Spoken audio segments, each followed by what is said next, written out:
एक बार फिर से आप सभी का बहुत-बहुत स्वागत है हमारे यूट्यूब चैनल पे। आज फिर से मैं आप सभी के लिए class 12th home science single topic जो ऑन सिलेबस होने वाला है, इसको लेके आया हूँ। ऑलरेडी हमने पहले चैप्टर के कई सारे सिलेबस के पॉइंट को डिस्कस कर रखा है।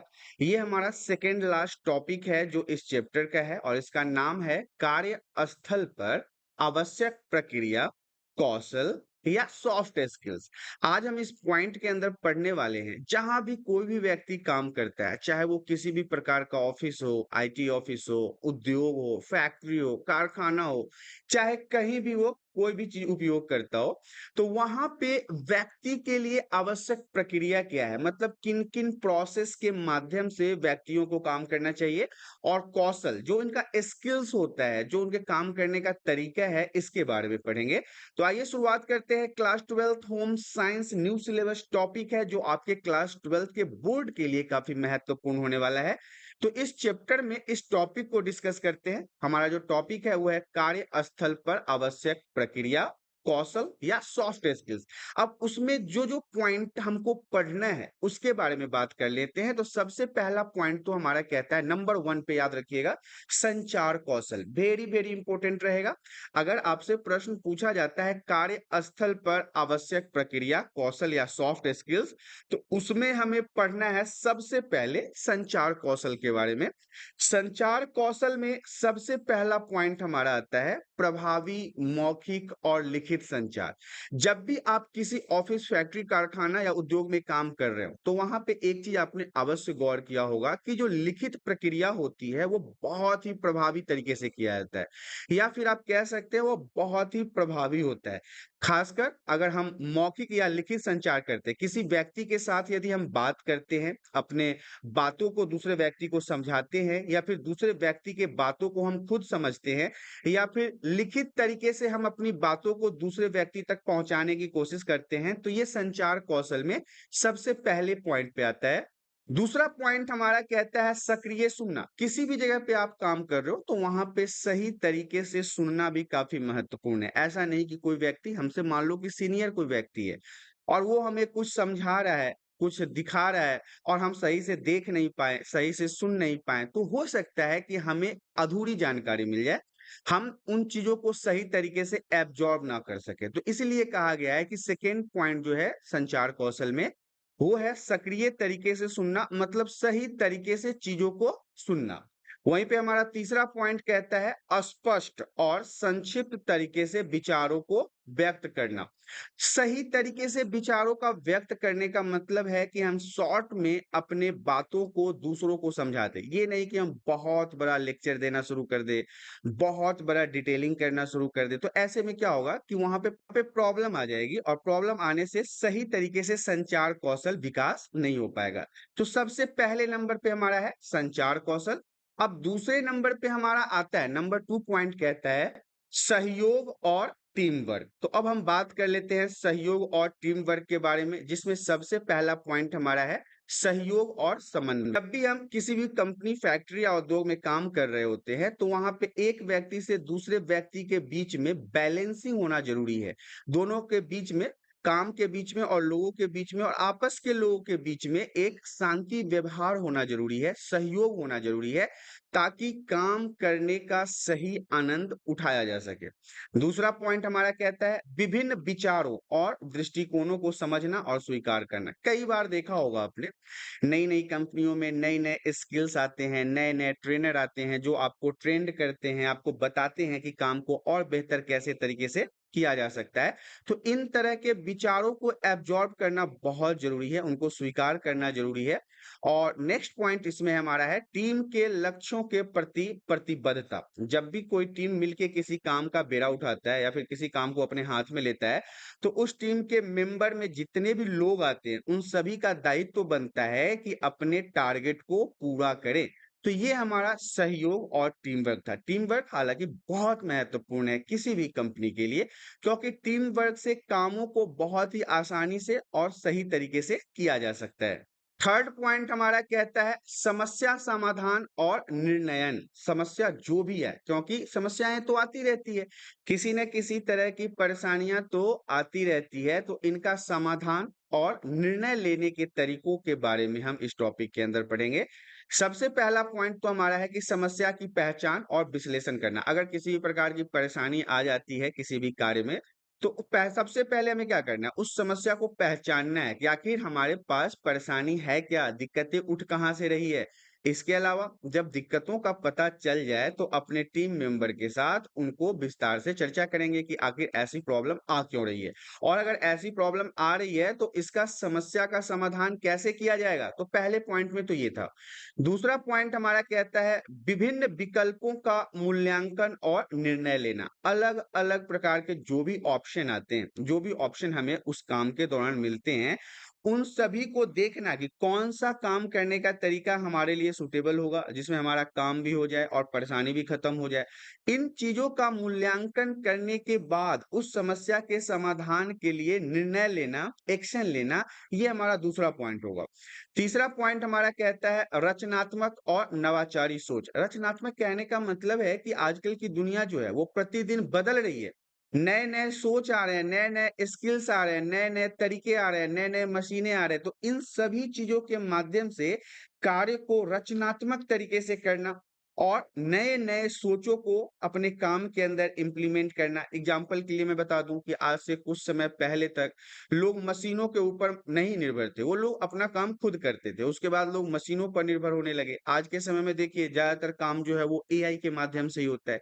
एआई बहुत कम समय में कई घंटों के कार्यों को करके लोगों के समय का बचत कर रहा है। तो यही है हमारा नवाचारी सोच, मतलब नए नए सोचों को इम्प्लीमेंट करना। तो ये हमारा तीसरा पॉइंट था। अब हम इस चैप्टर के, इस टॉपिक के चौथे पॉइंट की बात कर लेते हैं, जिसका नाम है अनुकूलशीलता और लचीलापन। देखिए, अनुकूलनशीलता और लचीलापन भी एक वीवीआई पॉइंट है आपके बोर्ड के एग्जाम के लिए।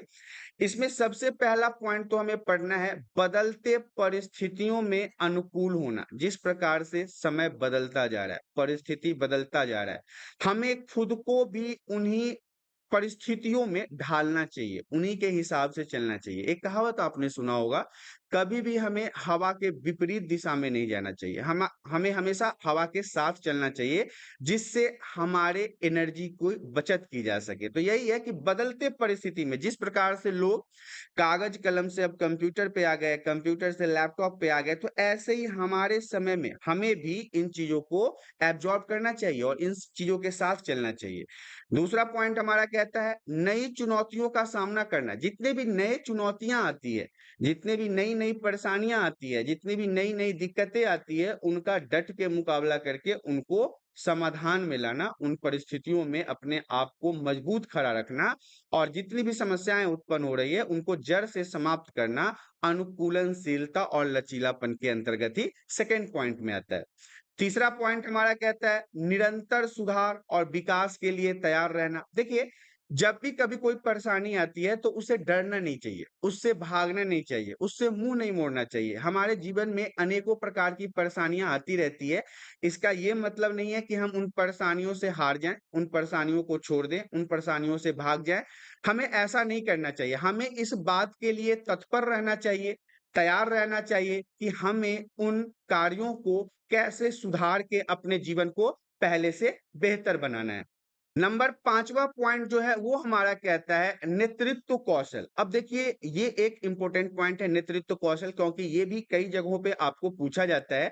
तो आइए नेतृत्व कौशल में सबसे पहले पॉइंट के बारे में जान लेते हैं, प्रेरित करना और मार्गदर्शन देना।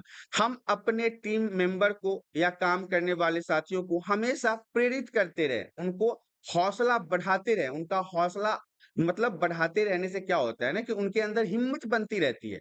उनको सही दिशा दिखाने से अपने काम में वो काफ़ी अव्वल हो जाते हैं, काफ़ी अच्छे हो जाते हैं। तो सबसे पहला पॉइंट तो हमारा नेतृत्व कौशल में यही कहता है कि लोगों को प्रेरित करना चाहिए, अपने साथ काम करने वाले लोगों को हमेशा ढाढ़स बंधाना चाहिए, हमेशा उनके मार्गदर्शन करना चाहिए, इससे अच्छे काम के होने की संभावना होती है।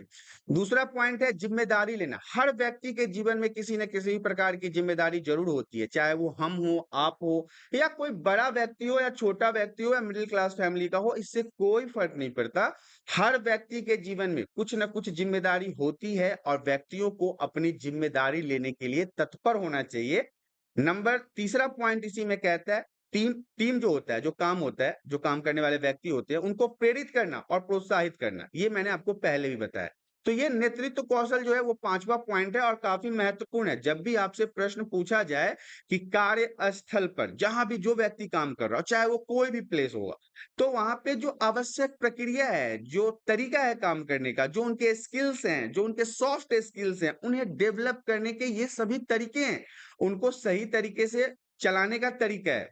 और नंबर 6 पॉइंट पे है हमारा समय प्रबंधन। अब हम समय प्रबंधन के बारे में जान लेते हैं। सबसे पहला पॉइंट हमारा रहेगा कि प्राथमिकताओं का निर्धारण। जो चीज़ें प्राइमरी है, जो सबसे महत्वपूर्ण है, उनको सबसे पहले करने के तरीकों को अपनाना चाहिए। ये नहीं कि हम जो बहुत ज़रूरी कार्य है उसको बाद में कर रहे हैं और जो बाद में होने वाला कार्य है उसको पहले कर रहे हैं। ऐसे में क्या होता है, समय की बर्बादी होती है, काम का बर्बादी होता है और सही समय पर हम सही तरीकों के काम को नहीं निपटा पाते हैं। दूसरा पॉइंट हमारा है समय सीमा का पालन। हमेशा अपने समय के अनुसार लोगों को चलना चाहिए। जो काम जिस समय में करना है, उस समय पे उस काम को पूरा करना ज़िम्मेदारी होनी चाहिए। इससे क्या होता है कि आगे के तरीकों में कई प्रकार के सुधार को देखा जा सकता है। नेक्स्ट पॉइंट है हमारा कार्य को समय पर पूरा पूरा करना। जैसा कि मैंने अभी-अभी आपको बताया कि जो भी कार्य है, जिस समय पे होना है, उसको सही तरीके से उसी समय पे पूरा करना चाहिए। इससे उद्योग में, फैक्ट्री में, कंपनी में या जहाँ भी आप काम कर रहे हैं, वहाँ पे आपको लाभ प्राप्त होता है। तो ये तीनों जो है वो समय प्रबंधन के बारे में था। नेक्स्ट पॉइंट हमारा कहता है भावनात्मक बुद्धिमत्ता। अब हम इसके बारे में जान लेते हैं कि भावनात्मक बुद्धिमत्ता क्या है। तो सबसे पहला पॉइंट हमारा है आत्म जागरूकता। आत्म जागरूकता कहने का मतलब है कि हमें खुद से खुद के अंदर एक ऐसे स्किल्स को जन्म देना चाहिए जिससे हमारे बुद्धि की वृद्धि हो, हमारे भावनाओं का वृद्धि हो। ये भी एक काम करने के तरीकों में बहुत ही महत्वपूर्ण माना जाता है। दूसरा पॉइंट है दूसरों की भावनाओं को समझना और सम्मान करना। ये नहीं कि हम जो कर रहे हैं वही सही है, हमने जो कह दिया वही होगा, हमारे द्वारा कही गई बातें ही सही होती है, ऐसा नहीं है। हमें हमेशा दूसरों की बातें सुननी चाहिए, उनका सम्मान करना चाहिए। अगर वो कुछ अच्छी बातें बता रहे हैं तो उनको समझने में थोड़ा-सा भी देर नहीं करना चाहिए। उनके उन चीज़ों को समझना हमारे जीवन के लिए काफ़ी महत्वपूर्ण होता है। नेक्स्ट पॉइंट हमारा है सकारात्मक और रचनात्मक तरीकों से प्रतिक्रिया देना। हमेशा अपने कामों को उत्तर जो है वो काम में अच्छे कार्यों को करके ही देना चाहिए। सिर्फ़ और सिर्फ़ हमारे बोलने से हमारे कार्य अच्छे नहीं होते। हमें अपने स्किल्स को, सॉफ्ट स्किल्स को रचनात्मक और क्रियात्मक तरीके से करने से हमारे कार्य को और बेहतर बनाया जा सकता है। नेक्स्ट पॉइंट हमारा कहता है ग्राहक सेवा कौशल। अब इसके बारे में जान लेते हैं ग्राहक सेवा कौशल क्या होता है। इसमें सबसे पहला पॉइंट तो हमें पढ़ना है, जितने भी हमारे प्रोडक्ट के खरीदार होते हैं या फिर जिन्हें हमें हमारे प्रोडक्ट की आवश्यकता होती है, वो हमारे ग्राहक होते हैं। अगर मान लो मैं किसी कंपनी, फैक्ट्री या ऑफिस में हूँ और हमारे द्वारा बनाए गए उत्पादों को वहाँ पे यूज़ किया जाता है, तो वो किसी न किसी ग्राहक के माध्यम से ही होता है। तो हमेशा एक फैक्ट्री मालिक, कंपनी मालिक और उद्योग मालिक को यह समझना चाहिए कि ग्राहकों की आवश्यकता क्या है? क्या चाहते हैं ग्राहक? यहाँ पे मैं एक एग्जांपल देना चाहता हूँ कि आज से 20-25 साल पहले मैं देखता था कि बड़े-बड़े शैम्पू के बॉटल आते थे, चाहे वो किसी भी कंपनी को।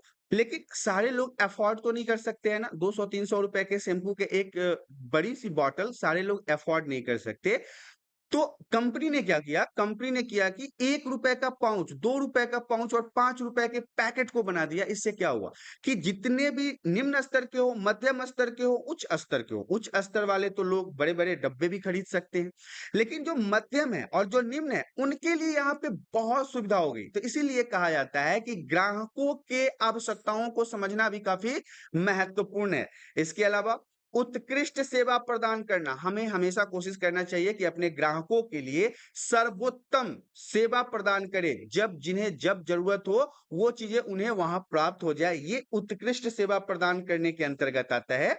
नेक्स्ट पॉइंट हमारा है ग्राहक संतुष्टि सुनिश्चित करना। अगर हम किसी चीज को बनाते हैं, किसी प्रोडक्ट का निर्माण करते हैं, तो यह जरूरी देखना है कि क्या हमारे द्वारा उत्पन्न किए गए या बनाए गए उत्पाद से ग्राहक संतुष्ट है कि नहीं। आजकल के समय में आप देखते होंगे कई बड़ी-बड़ी कंपनियां हैं जो आपसे ये सर्वेक्षण करवाती है या फिर आपके रिव्यू प्राप्त करती है कि ग्राहक सेवा कौशल के माध्यम से जो चीजें हमने आपको प्रदान किया है वो सारी चीजें आपको पसंद आ रही है ना, आप उससे खुश तो है ना, आपको किसी भी प्रकार की परेशानी तो नहीं हो रही है ना।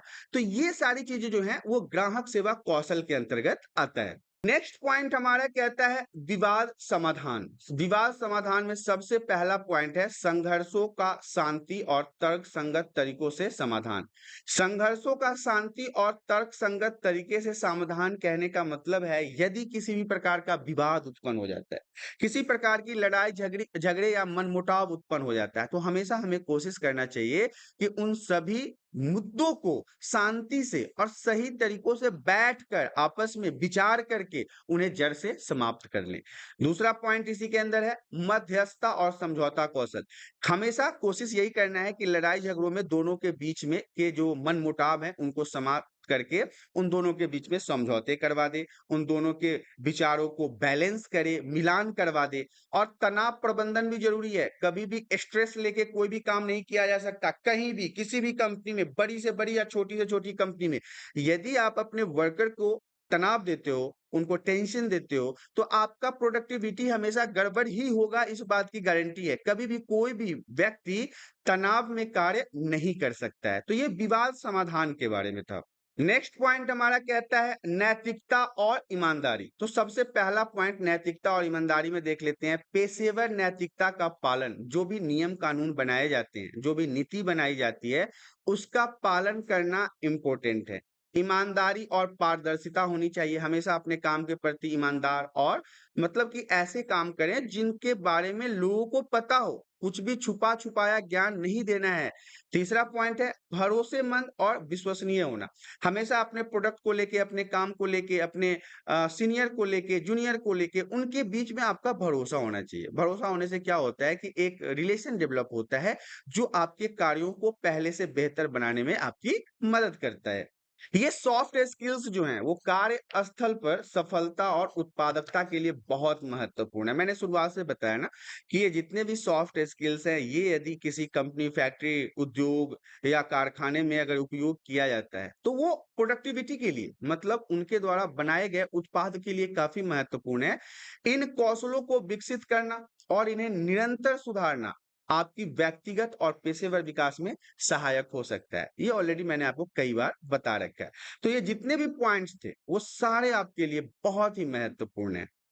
इस प्रकार से आपने देखा कार्य स्थल पर आवश्यक प्रक्रिया, कौशल या सॉफ्ट स्किल्स जो क्लास 12 होम साइंस के new syllabus topic, single topic जो मैं आपको अभी डिस्कस करके बता रहा हूँ, ये सारी चीजें आपको वन शॉट में भी मिलने वाला है। वन शॉट भी बहुत जल्द हमारा आने वाला है।